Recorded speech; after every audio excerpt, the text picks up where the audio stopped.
नमस्कार साथियों, आप लोगों का बहुत बहुत स्वागत है आपके अपने YouTube channel enjoy with RC पे। तो अब तक की चर्चा में हम लोगों ने प्रश्नावली 6.2 को पूरी तरह से सॉल्व कर लिया था। प्रश्नावली 6.3 में दो सवालें हो गई थी। इसके पहले वाले लेक्चर में आपको इसमें यूज होने वाले दो सूत्र बताए गए थे, यानी कि दो प्रमेय बताई गई थी, जिनमें से पहली प्रमेय ये थी कि त्रिभुज के तीनों अंतः कोणों का योगफल 180 अंश होता है। ये चीज़ आपको डिटेल में एकदम बिल्कुल सिद्ध करवाई गई थी। दूसरी प्रमेय थी कि त्रिभुज का जो बहिष्कोण होता है वो उसके दोनों दूरस्थ कोणों के योग के बराबर होता है। तो इसका भी प्रूफ करवा दिया गया था। तो उम्मीद है कि अब तक की हुई चर्चा में आप लोगों को कोई समस्या नहीं होगी। तो आज बारी थी हम लोग को प्रश्न नंबर 3, 4, 5 और 6, ये 4 प्रश्न बचे हुए थे इनको सॉल्व करने की। तो ये प्रश्नावली 6.3 class 9th NCERT math book के हिसाब से हम लोग सॉल्व कर रहे हैं। तो आज शुरू करते हैं क्वेश्चन नंबर 3 को सॉल्व करना। तो देखिए आप लोगों की स्क्रीन पे क्वेश्चन नंबर 3 दिख रहा होगा। तो यहाँ पे क्वेश्चन नंबर 3 में दिया हुआ है कि आकृति 6.41 यानी कि ये जो साइड में आकृति दी हुई है, यदि AB यानी कि ये वाली रेखा और ये नीचे जो DE पैरेलल हैं, दोनों समांतर हैं, और एंगल BAC यानी कि ये वाला एंगल 35 डिग्री और CDE यानी कि ये वाला एंगल 53 डिग्री दिया हुआ है, तो एंगल DCE यानी कि DCE ये ऊपर वाला एंगल हमें बताना है। तो बहुत ही आसान सा सवाल है, इसको थोड़ी देर लगेगी सॉल्व करने के लिए। आइए कॉपी पे इसका चित्र बनाकर वहीं पे सॉल्व करें। तो यहाँ पे हम लोग सबसे पहले बना लेते हैं एक चित्र। तो कुछ इस तरह से चित्र इसका दिया हुआ है कि दो रेखाएं हैं जो समांतर हैं, ये कुछ इस तरह से, और ये यहाँ से रेखा मीट कर रही है। तो ये इसको मीट कर रही है और यहाँ से एक ट्रायंगल बन रहा है, तो इसको हम लोग बना देते हैं। एक ट्रायंगल ये बना। तो अब यहाँ पे कुछ पॉइंट्स दिए हुए हैं, तो इस पॉइंट का नाम A है, इस पॉइंट का नाम हम लोग रखते हैं B, यहाँ पे C दिया हुआ है, इस पॉइंट का नाम D दिया हुआ है और इस पॉइंट का नाम E दिया हुआ है। तो अब इसमें कुछ एंगल भी दिए हुए हैं, जैसे कि ये वाला एंगल दिया हुआ है 35 डिग्री, तो ये 35 डिग्री है, और ये वाला एंगल दिया है 53 डिग्री। तो ये दोनों एंगल दिए हुए हैं, ये वाला एंगल हमें ज्ञात करना है, यानी कि हमें जो कुछ दिया गया है उसको ऊपर लिखते हैं। तो दिया गया है, तो दिया क्या गया है हमें, तो दिया गया है कि AB रेखा जो है वो पैरेलल है किस रेखा के, तो DE के ये पैरेलल एक रेखा है। और एंगल कुछ दिए गए हैं, जैसे एंगल BAC दिया हुआ है, BAC की वैल्यू कितनी दी हुई है, 35 डिग्री दी गई है। और जो एंगल CDE है, एंगल CDE इसकी वैल्यू दी गई है 53 डिग्री। तो ये इतनी चीज़ें दिया गया है और ज्ञात क्या करना है, ज्ञात करना है। क्या ज्ञात करना है, तो ज्ञात हमें करना है जो एंगल बच रहा है DCE ये हमें ज्ञात करना है। तो अब यहाँ पे हल लिखना हम लोग स्टार्ट करते हैं। तो यहाँ पे हेडिंग डाल देते हैं हल। तो हल, अब देखिए ये वाला जो एंगल बन रहा है ये 35 डिग्री और ये जो एंगल बन रहा है ये दोनों बराबर होंगे। क्यों बराबर होंगे, एक समांतर, मतलब इस रेखा के समांतर ये वाली रेखा है और इनको एक तिर्यक रेखा कट कर रही है, और ये दोनों अंतः एकांतर कोणों का युग्म बन रहे हैं। तो यहाँ पे हम लोग लिखते हैं कि जो एंगल अपने पास है, कौन सा एंगल, चाहे तो ऐसे डायरेक्ट लिख लें, एंगल A बराबर एंगल C, तो एंगल A बराबर एंगल E, C नहीं लिखेंगे, एंगल E, ये दोनों बराबर होंगे। ऐसा क्यों होंगे, देखिए इसको चाहे तो ऐसा भी लिख सकते हैं, एंगल BAC भी लिख सकते हैं, लेकिन टाइम बचे इसलिए हम लोग यहाँ पे एक ही एंगल इस पॉइंट पे बन रहा है तो एक ही एंगल यूज कर रहे हैं। तो ये जो एंगल बन रहे हैं ये दोनों बराबर होंगे। क्यों बराबर होंगे, तो एकांतर अंतः कोणों का युग्म है, अंतः कोणों का युग्म है। तो ये हो जाता है। तो अब देखिए एंगल A की वैल्यू तो 35 डिग्री दी हुई है, तो जो एंगल A है उसी के बराबर एंगल E है, यानी कि एंगल E की वैल्यू भी आ गई 35 डिग्री। अब उसके बाद यहाँ पे हम लोग लगाते हैं कि जो त्रिभुज हमें दिख रहा है कौन सा, CDE, तो त्रिभुज CDE में हम लोग कुछ ऑपरेशन लगाने चल रहे हैं। तो देखिए इसमें क्या होगा, जो ये तीनों एंगल हैं इनका योगफल 180 अंश आना चाहिए, यानी कि जो एंगल कौन सा है, ये वाला angle C, angle D, angle E, यानी कि angle C plus angle D, शायद आपको यहाँ पे नीचे दिख नहीं रहा, angle C plus angle D plus angle E. अगर इन तीनों को जोड़ दिया जाए तो 180 अंश आना चाहिए। क्यों आना चाहिए, त्रिभुज के अंतः कोण है, तो यहाँ पे लिख देंगे त्रिभुज के अंतः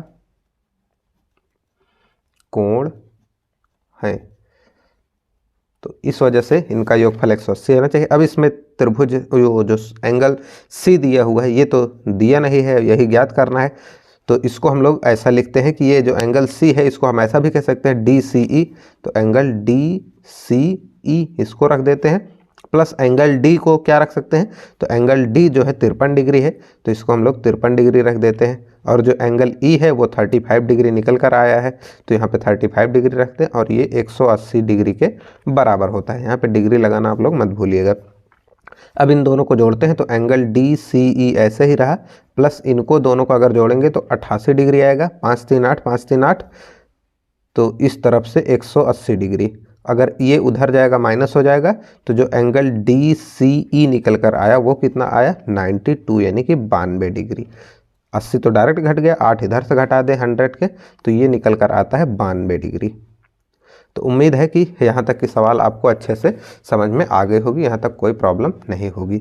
तो इसी के साथ ये पहले ये जो इस चैप्टर नंबर 6.3 की जो तीसरी सवाल थी ये हो जाती है। तो अब आइए बात करते हैं इसकी चौथी सवाल पे। तो अब आप लोगों की स्क्रीन पे क्वेश्चन नंबर 4 दिख रहा होगा, जिसमें दिया गया है कि आकृति 6.42 में, यानी कि ये जो साइड में आकृति दिख रही है में, यदि रेखाएं पी क्यू, ये जो रेखा कौन सी है, पी क्यू, ये वाली रेखा आर एस को, एक रेखा आर एस है ये वाली, इसको टी पॉइंट पर कट कर रही है, टी बिंदु पर इस प्रकार प्रतिच्छेद करती है कि एंगल पी आर टी, ये वाला angle 40 degree, angle R P T, ये जो आर पी टी ये वाला एंगल है ये 95 डिग्री, और टी एस क्यू 75 डिग्री, ये कोने में जो बन रहा है टी एस क्यू ये 75 डिग्री है। तो एंगल हमें कौन सा ज्ञात करना है, एस क्यू टी, यानी कि एस कहाँ पे है, यहाँ पे है एस क्यू टी, ये नीचे वाला एंगल हमें ज्ञात करना है। तो आइए फिर इसको पहले कॉपी पे इसका चित्र बना लेते हैं, उसके बाद इसको वहीं पे सॉल्व करना स्टार्ट करते हैं। तो यहाँ पे सबसे पहले एक रेखा दी गई है आर एस, तो उसको खींचते हैं हम लोग, ये रही रेखा आर एस, और इसको एक रेखा जो है पी क्यू कट कर रही है, तो एक रेखा इसको पी क्यू कुछ इस तरह से कट कर रही है, तो इस तरफ भी ये मिल रही है, तो यहाँ से एक ट्रायंगल बन रहा है बेसिकली, तो इसको थोड़ा सा और बढ़ाते हैं, और इस तरफ भी एक ट्रायंगल बन रहा है, तो ऐसे ही मिला देते हैं। तो ये दोनों ट्रायंगल कुछ इस तरह से बन रहे हैं, आप लोग चाहें तो एकदम बिल्कुल अच्छे से ट्रायंगल बनाएं, थोड़ा इधर से ऐसे मिला दीजिए, लेकिन ये काम भर का है।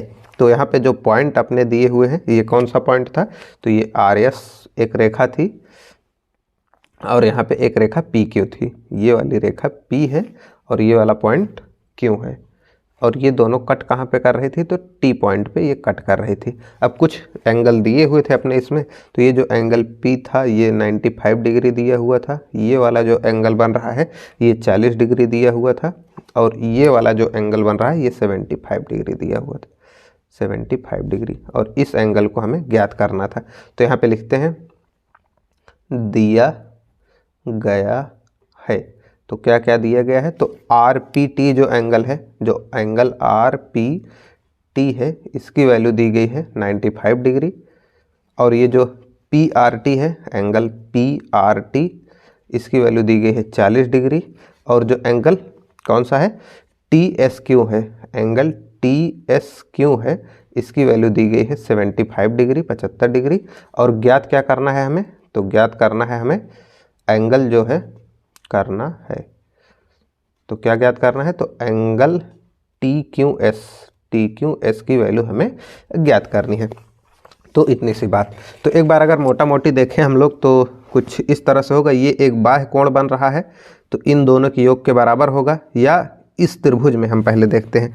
तो यहाँ पे हल लिखना जब हम लोग स्टार्ट करेंगे, तो हल में तो देखिए अभी हम लोग त्रिभुज पी आर टी पे बात कर रहे हैं, तो पी आर टी में अगर हम लोग देखें तो जो एंगल अपना बन रहा है ऐसे ही देख लेते हैं। तो अब इस त्रिभुज को जब ऊपर देखते हैं में मतलब कि जब इस त्रिभुज में देखेंगे तो एंगल टी जब कहेंगे तो ये वाला एंगल आप समझ जाएंगे, और आर एंगल ये वाला और पी एंगल ये वाला। तो यहाँ पे शॉर्टकट में ही लिखते हैं angle P plus angle R plus angle T. इन तीनों को अगर जोड़ दिया जाए तो इनका योगफल 180 अंश आना चाहिए। क्यों ऐसा आना चाहिए? तो त्रिभुज के अंतः कोण है, त्रिभुज के अंतः कोण है, तो ये हो जाता है। तो अब देखिए इसमें दो का तो वैल्यू दी हुई है, P और R की वैल्यू दी है, तो यहाँ पे ये 95 डिग्री है, ये 40 डिग्री है, और ये एंगल अभी नहीं पता है T, तो ये है 180 के बराबर योग होना चाहिए। तो इन दोनों को अगर जोड़ा जाए तो 135 डिग्री आएगा। तो अगर मोटा मोटी देखें तो 45 डिग्री बचेगा उस तरफ जाके, तो ये आया 135 डिग्री, और इधर आया प्लस T, और इधर आया 180 डिग्री। ये उधर जाएगा तो 45 डिग्री बचेगा। तो यहाँ पे एंगल जो T की वैल्यू आई वो 45 डिग्री आई, तो ये आया एंगल 45 डिग्री। तो एक बात तो ये निकल कर आ जाती है। अब देखिए जो एंगल ये वाला है और ये वाला दोनों बराबर होंगे, तो यहाँ पे लिखते हैं हम लोग नीचे की जो एंगल अपने पास है कौन सा, RTP या PRT, ये बराबर होगा किस एंगल के। तो अब देखिए यहाँ पे कन्फ्यूजन हो जाती है, यहाँ पे तो दोनों तरफ बात हो रही थी तो इसीलिए पूरा पूरा लिख रहे हैं। तो STQ, तो जो एंगल है STQ के ये दोनों बराबर होंगे। क्यों होंगे? तो शीर्षाभिमुख कोण है, यहाँ पे ब्रैकेट का यूज करते हैं, शीर्षाभिमुख कोण, भिमुख कोण। तो देखिए जब दो रेखाएं आपस में कट करते हैं तो शीर्षाभिमुख कोणों का दो युग्म बनता है, तो ये वाला इसके बराबर, ये वाला पूरा इसके बराबर, तो ये 45 डिग्री, तो ये भी 45 डिग्री ही होगा। तो अब यहाँ से जो कोण PRT है ये तो दिया हुआ है, तो ये 45 डिग्री है, ये 45 डिग्री है, तो इधर भी ये जो STQ की वैल्यू निकल कर आई ये 45 डिग्री निकल कर आ जाती है। तो ये वाला एंगल भी 45 डिग्री हम कह सकते हैं। तो अब इसमें देखिए, अब यहाँ पे एक ऑपरेशन और लगाते हैं हम लोग। तो यहाँ पे साइड में ही थोड़ी सी जगह बची है, यहीं पे लगा देते हैं, तो कुछ इस तरह से। तो अब यहाँ पे जो एंगल अपने पास बच जाता है, एंगल मतलब अभी बात करते हैं हम लोग त्रिभुज TSQ में, TSQ में। तो यहाँ पे TSQ में जो एंगल T है, अगर इसमें हम लोग जोड़ दें एंगल S को और जोड़ दें एंगल Q को, तो ये कितना आना चाहिए, 180 डिग्री। ऐसा क्यों? तो त्रिभुज के अंतः कोण है, इसको आप लोग लिख लीजिएगा। तो अब देखिए यहाँ पे एंगल T की वैल्यू पता है और एंगल S की वैल्यू पता है हमें, और Q की वैल्यू ही निकालनी है, यानी कि TQS। तो सभी को रखते हैं यहाँ पे। जो एंगल T है वो 45 डिग्री है, और जो एंगल S है ये 75 डिग्री है, और Q के स्थान पे अब हम लोग ये पूरा एंगल लिख देते हैं। तो यहाँ पे प्लस लगाया, और एंगल TQS बराबर कितना होना चाहिए, 180 डिग्री के, 180 डिग्री के बराबर रख दिया इसको। इसमें जोड़ेंगे तो ये 120 डिग्री आएगा, 70 5 80 हो जाता है, और 40 20, तो 120 डिग्री। तो यहाँ से जो एंगल निकल कर आया यानी कि 120 डिग्री, तो इन दोनों का योगफल हो गया। एंगल TQS ऐसे ही रहा, और ये 180 डिग्री इस तरफ रहा। अब उसके बाद 120 को जब उधर भेजेंगे तो ये बच जाता है कितना, 40 डिग्री। तो जो एंगल TQS की वैल्यू निकल कर आती है वो बचती है 40 डिग्री, ओ सॉरी 40 नहीं बचेगी, 60 डिग्री बचेगी, 60 डिग्री। 120 जब घटेगा तो 60 डिग्री बचेगी। तो ये हो जाता है इसका उत्तर। उम्मीद है कि इस प्रश्न में भी आपको कोई समस्या ना रही होगी। तो अब आगे बढ़ते हैं क्वेश्चन नंबर 5 पे, तो आइए उसको देखते हैं। तो अब आप लोगों की स्क्रीन पे क्वेश्चन नंबर 5 दिख रहा होगा, जिसमें दिया हुआ है कि आकृति 6.43 यानी कि ये वाली आकृति में यदि PQ PS के मतलब परपेंडिकुलर है यानी कि लंबवत है, तो जो PQ रेखा है वो PS रेखा के लंबवत है, यानी कि ये एंगल जो बन रहा है ये 90 डिग्री का बनेगा। तो अब यहाँ से PQ पैरेलल दिया हुआ है SR के, यानी कि ये जो रेखा है इस वाली रेखा के समांतर है, इतनी बात दी हुई। और कुछ एंगल दिए हुए हैं, जैसे एंगल SQR 28 डिग्री दिया हुआ है, और QRT 35 डिग्री ये वाला एंगल दिया हुआ है। तो आइए पहले इसका बनाते हैं चित्र, और उसके बाद फिर एंगल X और Y हमें निकालने हैं। तो X और Y ये दिए, इतनी जानकारी के साथ हमें X और Y की वैल्यू निकालनी है। तो अब आइए फिर इसको कॉपी पे ही सॉल्व करना स्टार्ट करते हैं। तो यहाँ पे 5वें क्वेश्चन का चित्र कुछ इस तरह से बना हुआ है। एक रेखा है, इसके परपेंडिकुलर एक रेखा और है, तो परपेंडिकुलर ही खींचते हैं बिल्कुल। तो बिल्कुल ये परपेंडिकुलर रेखाएं हैं दोनों, इसको थोड़ा सा करते हैं लंबा ताकि चित्र साफ और स्पष्ट बने। तो ये दोनों रेखाएं परपेंडिकुलर हैं, यहाँ से इस रेखा को मीट कराया गया है, तो ये रेखा को हम लोग मीट करा देते हैं। और उसके बाद एक रेखा इसके भी समांतर है, तो यहाँ से एक समांतर रेखा और खींचते हैं हम लोग, तो ये हो जाती है समांतर रेखा। और यहाँ से एक पॉइंट इस तरह से ये आया है। तो कुछ इस तरह से इस सवाल का चित्र बना हुआ है। इसमें कुछ नाम दिए गए हैं, जैसे ये रेखा है PQ और ये रेखा है SR, और इसको नाम दे देते हैं हम लोग T। तो इसमें एंगल जो दिया हुआ है, इस एंगल को Y कहा है इन्होंने और इस एंगल को X कहा है, तो स्मॉल y है। और कुछ एंगल दिए गए हैं, जैसे ये वाला एंगल इनने दे रखा है 28 डिग्री और ये वाला बाहर वाला एंगल दे रखा है 65 डिग्री, तो ये हो जाता है 65 डिग्री। इतनी बातें इन्होंने दी है और एक्स वाई की वैल्यू निकालने के लिए कह रहे हैं। तो अब अगर हम गौर से देखें तो देखिए एक ट्रायंगल ये बन रहा है, तो इसके लिए ये तो एक बाह्य कोण है, जो ट्रायंगल ये बन रहा है ये इसके लिए बाह्य कोण है, क्योंकि ये तो 90 डिग्री है ही, जो कि परपेंडिकुलर है। तो आइए पहले जो बातें दी गई हैं उसे लिखते हैं। तो यहाँ पे ताकि बार बार ऊपर ना करना पड़े, यहाँ पे लिख रहे हैं, आप लोग नीचे लिखिएगा। तो कुछ बातें दी गई है, जैसे PQ रेखा जो है वो परपेंडिकुलर है PS के, ये दिया गया है। और जो रेखा PQ है वो SR के पैरेलल है, यानी कि PQ समांतर है SR के, इतना दिया हुआ है। और जो SQR एंगल है ये 28 डिग्री दिया हुआ है। SQR एंगल जो है ये 28 डिग्री दिया हुआ है। और जो एंगल QRT बन रहा है, QRT ये एंगल बन रहा है, ये बन रहा है 65 डिग्री। तो इतनी सी बात दी गई है और हमें ज्ञात क्या करना है, तो x और y का मान ज्ञात करना है, ज्ञात करना है। तो x तथा y का मान, तो ये चीजें हमें ज्ञात करनी है। तो अब यहाँ पे जब हम लोग हल करना स्टार्ट करेंगे तो हल में देखिए, तो पहले तो लिखते हैं जो एंगल P है ये होगा कितना 90 डिग्री, पहली बात, क्योंकि जो PQ है वो परपेंडिकुलर है PS के, इतनी बात तो हमें पता ही है। तो इतनी बात पता हो गई एक बात। अब उसके बाद ये जो एंगल है, ये जो एंगल है, तो ये एंगल और ये वाला एंगल यहाँ पे देखिए, तो ये दोनों एंगल बराबर होने चाहिए, क्योंकि ये दोनों, अगर ये रेखा और ये रेखा दोनों समांतर है और इनको एक तिर्यक रेखा कट कर रही है, तो एकांतर अंतःकोण बराबर होंगे। तो यहाँ से जो एंगल X है ये, और एंगल, या ऐसा लिखते हैं हम लोग, इसको काटते हैं थोड़ा, तो ऐसा लिखते हैं जो एंगल PQS है, और इसमें अगर जो ये बराबर होगा, एंगल PQS बराबर होगा एंगल QSR के, एंगल QSR के बराबर होगा। क्यों बराबर होगा, तो एकांतर अंतःकोण का युग्म है, एकांतर अंतःकोण, आगे आप लोग लिख लीजिए, का युग्म बनाते हैं, तो ये हो जाता है। तो अब यहाँ पे PQS, जो एंगल PQS बन रहा था, इसकी वैल्यू तो x दी हुई है, तो x, तो जो एंगल QSR है, यानी कि QSR की वैल्यू भी x ही आएगी।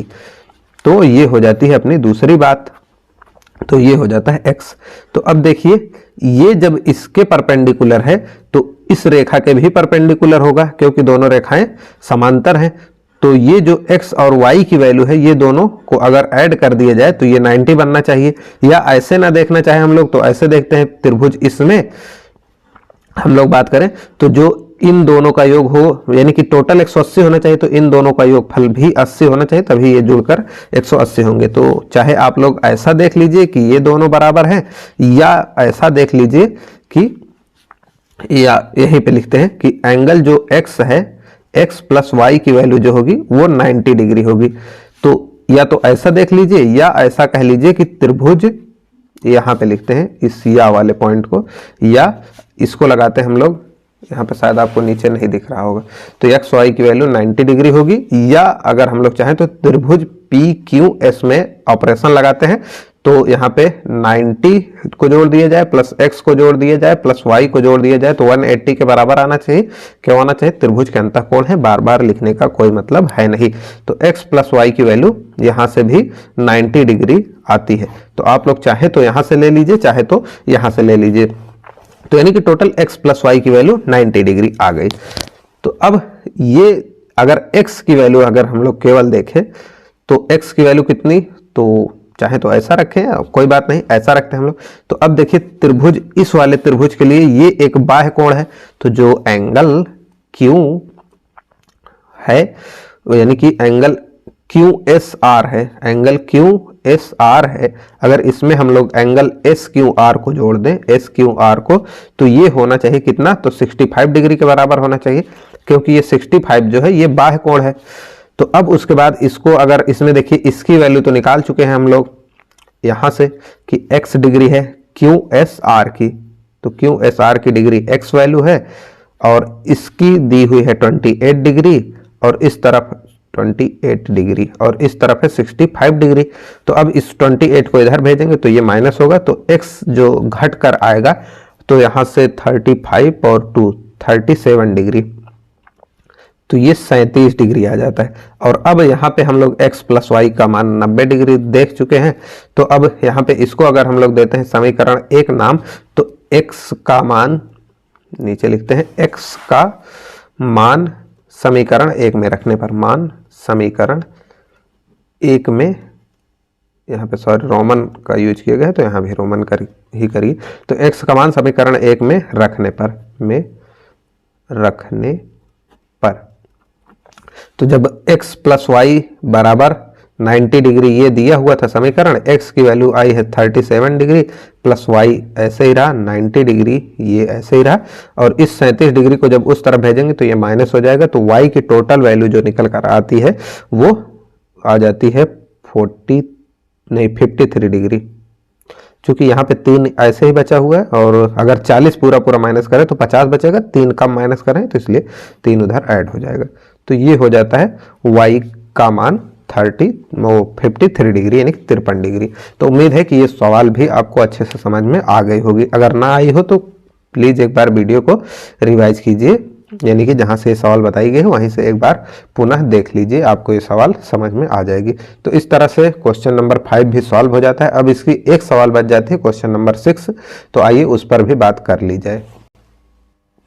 तो अब यहाँ पे क्वेश्चन नंबर 6 आपको स्क्रीन पे दिख रहा होगा। तो देखिए आकृति 6.44 यानी कि ये वाली 6.44 में जो त्रिभुज PQR है, PQR की भुजा QR की भुजा, ये जो QR है को बिंदु S तक बढ़ाया गया है, बिंदु S तक बढ़ाया गया है। यदि एंगल PQR यानी कि PQR ये वाला एंगल और एंगल PRS ये वाला पूरा एंगल के समद्विभाजक बिंदु T पर मिलते हैं, यानी कि इन दोनों को समद्विभाजित करने वाली जो रेखाएं हैं वो T पॉइंट पर मिलती हैं, तो सिद्ध कीजिए कि जो एंगल QTR है, QTR यानी कि ये वाला एंगल आधा होगा किस एंगल के, तो QPR के आधा होगा, इस वाले एंगल का ये वाला एंगल आधा होगा। तो इस बात को हमें सिद्ध करना है। तो आइए इसको पहले कॉपी पे इसका चित्र बनाते हैं, उसके बाद इसको सिद्ध करते हैं। तो पहले यहाँ पे हम लोग बना देते हैं इसका चित्र। तो कुछ इसका चित्र इस प्रकार दिया हुआ है कि एक रेखा है P, नीचे QR है, बेसिकली इसको QS तक बढ़ाया गया है। तो ये एक रेखा है और यहाँ से एक पॉइंट P है, तो इस तरह एक पॉइंट P यहाँ पे दिया हुआ है और ये रेखा QR तो यहाँ कहीं पे होगा और इसको बढ़ाया गया है कहाँ तक, तो इसको बढ़ाया गया है S पॉइंट तक बढ़ा दिया गया है। अब उसके बाद यहाँ से इस एंगल का जो समद्विभाजक है, यहाँ पे एक एंगल और बन रहा है, तो कुछ इस तरह से ये एक ट्रायंगल बन रहा है। तो अब ये जो दोनों एंगल है इनका जो समद्विभाजक है वो पॉइंट T पे मीट कर रहा है। तो एंगल का समद्विभाजक यानी कि दोनों एंगल को बराबर बराबर भागों में जो बांट दे, तो ये कुछ मान लीजिए ऐसा कि ये दोनों एंगल बराबर बराबर बट रहे हैं यहाँ पे। तो ये पॉइंट है अपने पास T, तो अब ऊपर थोड़ा जगह नहीं थी, ये दोनों एंगल आपको बराबर नहीं दिख रहे हैं, लेकिन यहाँ पे इस सिंबल का अगर हम लोग यूज करें, यानी कि ऐसा ये दोनों कोण है, तो ये कोण इसके बराबर है और ये जो कोण है ये कोण इसके बराबर है। तो इस तरह से दिखाया जाता है कि ये दोनों कोण आपस में बराबर हैं। तो अब हमें सिद्ध क्या करना है कि ये वाला जो कोण है इस वाले कोण का आधा है। तो हमें कुछ बातें जो दी गई हैं वो तो दी ही गई हैं, तो यहाँ पे सिद्ध क्या करना है, तो दिया गया है, पहले लिखते हैं दिया गया है। तो यहाँ जो रेखा अपने पास दिख रही है क्यूटी, ये रेखा क्यूटी जो एंगल बन रहा है पी क्यू आर, रेखा QT angle P Q R की समद्विभाजक है, कि सम, यहाँ पे नीचे लिख देते हैं समद्विभाजक है, समद्विभाजक है। तो ये हो जाती है पहली पॉइंट। और उसी तरह से ये जो रेखा आर टी है, रेखा आर टी कोण किस कोण की, तो पी आर एस की, एंगल पी आर एस की समद्विभाजक है, कि समद्विभाजक है। तो ये चीजें दी गई हैं और हमें सिद्ध क्या करना है, सिद्ध करना है कि जो एंगल अपने पास दिख रहा है क्यू टी आर, ये ऊपर वाला एंगल इस वाले एंगल का आधा है, यानी कि 1/2 एंगल क्यू पी आर, ये इतना हमें सिद्ध करना है। तो अब यहाँ पे हम लोग हल लिखना स्टार्ट करते हैं। तो हल में देखिए पहले कुछ पॉइंट, तो अगर देखिए यहाँ पे अगर इन दोनों एंगल को अगर हम लोग, पहले तो इन दोनों एंगलों की बात की जाए तो इनको हम लोग बराबर लिख देते हैं। तो जो एंगल अपने पास है कौन सा एंगल, एक है ये पी क्यू टी, ये एंगल बराबर होगा किस वाले एंगल के, तो टी क्यू आर के, ये बराबर होंगे दोनों। तो ये हो जाती पहली बात। और उसी तरह से यहाँ पे दोनों एंगल बराबर हैं, तो कौन कौन से angle, P R T, angle P R T बराबर होगा एंगल टी आर एस के, एंगल टी आर एस के। तो ऐसा क्यों, तो यहाँ पे लिखा ही गया है कोण समद्विभाजक है, तो यहाँ पे आप लोग दोनों की एक मिली हुई बात लिख सकते हैं, कोण समद्विभाजक है, समद्विभाजित है। तो ये दोनों कोण आपस में समद्विभाजित हैं, तो इतनी बात हो जाती है। तो अब इसी को चाहे तो एक लैंग्वेज में और लिखना चाहें तो पहले पॉइंट को हम लोग ऐसा लिख सकते हैं कि जो एंगल अपने पास बन रहा है पी क्यू आर, ये होगा 2 times of angle P Q T कह लीजिए, या कह लीजिए angle 2 bar angle T Q are, यानी कि ये जो एंगल बन रहा है इसका दुगना होगा ये पूरा एंगल, या इसका दुगना होगा पूरा एंगल, क्योंकि दोनों बराबर ही हैं। तो अगर अलग अलग बात की जाए तो पूरा एंगल दोनों के दुगने के बराबर होगा। इसी प्रकार से इस एंगल को भी आप लोग लिख सकते हैं कि जो ये एंगल बन रहा है P R S, angle P R S, ये एंगल होगा 2 बार, अगर चाहें तो हम लोग लिख सकते हैं एंगल पी आर टी, और एंगल चाहे तो इसको लिख सकते हैं 2 टाइम्स एंगल कौन सा टी आर एस, क्योंकि ये दोनों एंगल भी बराबर हैं। तो पूरा एंगल इस अकेले एंगल का दुगना होगा या इस अकेले का दुगना, यानी कि दोनों का ही दुगना पूरा एंगल होगा, अलग अगर अलग अलग देखा जाए तो इतनी बात में उम्मीद है कहीं भी दिक्कत नहीं होगी। तो अब देखा जाए अगर इन तीनों कोणों का योगफल, तो ये तीनों कोणों का योगफल 180 डिग्री होना चाहिए, लेकिन इसमें ये पूरा एंगल हमें नहीं पता है, तो इस ऑपरेशन को नहीं लगा सकते। तो यहाँ पे हम लोग बात करते हैं पहले जो ट्रायंगल दिख रहा है क्यू पी आर, तो यहाँ पे हम लोग नीचे लिखते हैं जो ट्रायंगल अपने पास है क्यू पी आर में। तो देखिए ये पूरा कोण अगर देखा जाए तो इस ट्रायंगल के लिए एक बहिष्कोण का काम कर रहा है, कौन सा एंगल, पी आर एस, ये पूरा वाला एंगल बहिष्कोण का काम कर रहा है। तो जो एंगल अपने पास बन रहा है ऊपर कौन सा एंगल है, Q P R, angle Q P R, यानी कि ये ऊपर वाला एंगल क्यू पी आर, ये वाला एंगल, और इस पूरे एंगल को जोड़ दिया जाए यानी कि पी क्यू आर को। तो इसमें अगर जोड़ दे हम लोग एंगल पी क्यू आर को, तो ये बहिष कोण के बराबर दोनों का योग होना चाहिए। तो बहिष कोण कौन सा है? तो पी आर एस इनका बहिष कोण है। तो एंगल पी आर एस जो है इनका एक बहिष कोण है। तो ये दोनों बराबर होने चाहिए। ऐसा क्यों? तो बहिष कोण है, बहिष कोण है। कौन सा? ये जो एंगल पी आर एस दिख रहा है बहिष कोण है, तो इन दोनों के योग के बराबर होना चाहिए। तो इसी बात को हम लोगों ने यहाँ पे दिखा दिया है। तो अब देखिए, इसी तरह से इस वाले ट्राइंगल की अगर बात करें, जो ट्राइंगल हमें दिख रहा है क्यू टी आर, तो इसके लिए देखिए ये एंगल है, तो इसमें ये वाला एंगल इसके लिए एक बहिष कोण का काम करेगा, यानी कि इस एंगल की वैल्यू प्लस इस एंगल की वैल्यू इस वाले कोण के बराबर होनी चाहिए। तो यहाँ पे इसको हम लोग नाम देते हैं समीकरण 1, और नीचे लिखते हैं जो एंगल कौन कौन से थे। तो एक एंगल तो ये वाला था, तो एंगल टी क्यू आर, और एक एंगल था क्यू आर टी। तो एंगल टी क्यू आर में अगर हम लोग जोड़ दें एंगल क्यू आर टी को, टी क्यू आर, तो यहाँ पे एंगल टी क्यू आर में हम लोग जोड़ देते हैं एंगल क्यू टी आर को। तो अब ये दोनों अंतः कोण हैं, तो बहिष कोण का योग मतलब इन दोनों का योग जो होगा, यानी कि एंगल इस वाले का और इस वाले का, ये बराबर होगा एंगल ये जो बाहर बन रहा है टी आर एस के। तो यहाँ पे हम लोग लिख देते हैं एंगल टी आर एस के, ये बराबर होगा, इसको हम लोग देते हैं समीकरण 2। कारण वही है कि बहिष कोण है। तो अब इन दोनों समीकरण को ही मिला के हमें वो वैल्यू निकालनी है। तो अब देखिए यहाँ पे देखते हैं हम लोग। तो अब उसके बाद यहाँ पे हम लोग ध्यान से देखते हैं। तो देखिए इस वाले समीकरण को थोड़ा हम लोग मॉडिफाई करते हैं। तो देखिए एंगल क्यू पी आर हमें चाहिए ही, तो इसको ऐसे ही रखते हैं। तो यहाँ पे लिखते हैं समीकरण 1 से। समीकरण 1 से क्या कर रहे हैं हम लोग? नीचे दिख नहीं रहा शायद।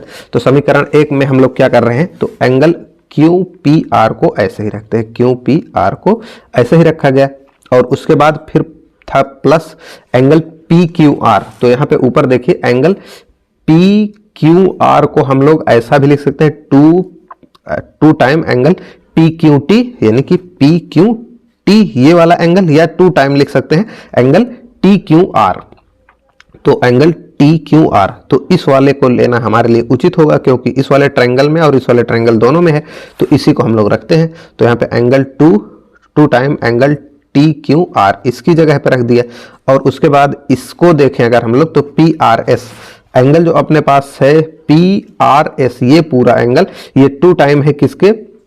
तो टी आर एस के, यानी कि ये एंगल पूरा 2 टाइम है टी आर एस के। तो 2 टाइम है एंगल टी आर एस के, ये हो जाता है। अब उसके बाद इसको उस साइड भेज देते हैं अगर हम लोग, तो एंगल बचता है अपने पास क्यू पी आर, इस साइड में बचा। इसको इधर एंगल 2 टी आर एस ऐसे ही रहा, और ये आकर इधर माइनस हो गया 2 time angle T Q are. तो ये हो जाता है। यहाँ पे अगर हम लोग 2 कॉमन लेते हैं तो ये तो ऐसे ही रह गया, और इस तरफ से हम लोग 2 कॉमन निकालते हैं, तो बचा ये angle T R S minus angle T Q are.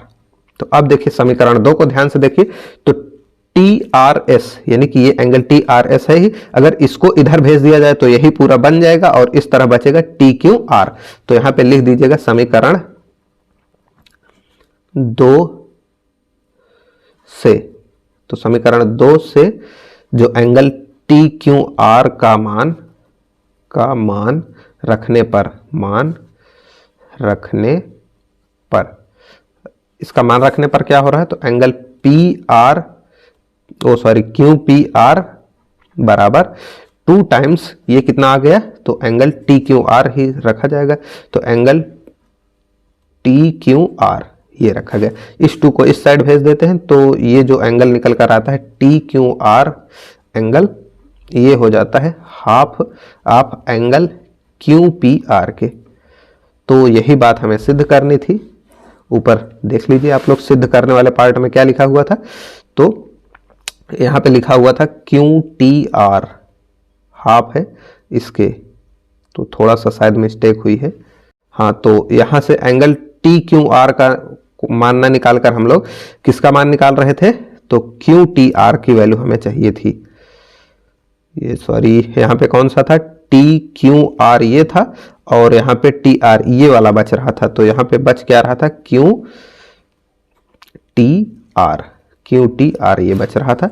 तो यहाँ पे हम लोग वैल्यू जो रख रहे थे वो क्यू टी आर की रख रहे थे। तो इसको काटते हैं, 2 time angle Q T R, angle Q T R. तो ये भी हो जाता था, इसको भी थोड़ा सा काटना ही पड़ेगा। तो ये हो जाता था एंगल जो है कि ये था क्यू टी आर, ये हाफ टाइम होगा, इस दो को इस तरफ ट्रांसफर कर दिए गए, एंगल क्यू पी आर के बराबर हो जाएगा। तो यही बात हमें सिद्ध करनी थी। तो थोड़ा सा यहाँ पे मिस्टेक हो गई थी लिखने में, तो एक बार इसको फिर से समझा देते हैं। तो देखिए, इसमें ये वाले दोनों एंगल बराबर थे, उन्हीं बात को यहाँ पे लिख दिया गया है। उसके बाद इस वाले पूरा एंगल इस वाले एंगल का दुगुना होगा तथा इस वाले एंगल का भी दुगुना होगा। वैसे ही ये पूरा एंगल इस वाले का दुगुना होगा या इस वाले का दुगुना होगा, यानी दोनों का दुगुना होगा। तो उसी बात को यहाँ पे लिखा गया। अब ट्रायंगल इसमें बात करें तो इसके लिए ये पूरा एक बहिष्कोण है, यानी कि ये वाला पूरा एक बहिष्कोण है ट्रायंगल पी क्यू आर के लिए। तो इन दोनों का योगफल इस वाले के बराबर होगा। तो उसी बात को यहाँ पे लिख दिया गया। तो ये समीकरण 1 बन गया। अब उसके बाद बात करें क्यू टी आर ट्राइंगल, यहाँ पे दिख नहीं रहा, तो एंगल क्यू टी आर में अगर बात करें तो ये वाले कोण और ये वाले कोण को जोड़ें तो कोण इसके बराबर आना चाहिए, क्योंकि बहिष्कोण है, ये वाले कोण के बराबर आना चाहिए। तो ये क्योंकि बहिष्कोण है इसलिए बराबर आना चाहिए। तो उसी को समीकरण 2 में लिख दिया गया। अब समीकरण 1 में जो एंगल अपना पी क्यू आर था, इसकी वैल्यू जो एंगल पी क्यू आर था इसकी वैल्यू हम लोगों ने 2 क्यू आर रख दिया। और इसी तरह से समीकरण 1 में ही जो ये एंगल पी आर एस था इसकी वैल्यू भी हम लोगों ने एंगल पी आर एस की वैल्यू भी 2 एंगल टी आर एस रख दिया, क्योंकि हमने इसको पहले से ही फाइंड आउट किया था। अब उसके बाद समीकरण से हम लोग समीकरण 1 में ये चीजें रखी तो उसी को यहाँ पे लिखा गया। अब समीकरण 2 से हम लोगों ने वैल्यू उठाई किसकी, तो क्यू आर टी की जब वैल्यू निकालने लगेंगे तो ये इस तरफ चला गया। तो इसको सॉल्व करके यहाँ तक पहुंचे थे हम लोग, तो इसकी पूरी वैल्यू इस एंगल टी क्यू आर के बराबर ही थी, तो इसको रिप्लेस कर दिया। अब उसके बाद ये इतना हो जाता है कि एंगल क्यू पी आर की जो वैल्यू है वो 2 time angle Q T R के बराबर आ जाती है। और यहाँ से 2 को इस तरफ ट्रांसफर किया तो बेसिकली 2 को इस तरफ ट्रांसफर किया तो ये या ऐसा कहें एंगल इसको इस तरफ ट्रांसफर किया, इसको इस तरफ, तो ये 1/2 हो गया। तो ये वैल्यू फाइंड आउट होके आ जाती है यहाँ पे नीचे, या ये वैल्यू निकल कर आ जाती है। तो उम्मीद है कि इस लेक्चर में बताई गई सारी सवालें आपको समझ में आ गई होंगी। अगर कोई प्रॉब्लम हो तो कमेंट जरूर कीजिएगा। तो मिलते हैं नेक्स्ट वीडियो में, तब तक के लिए जय हिंद।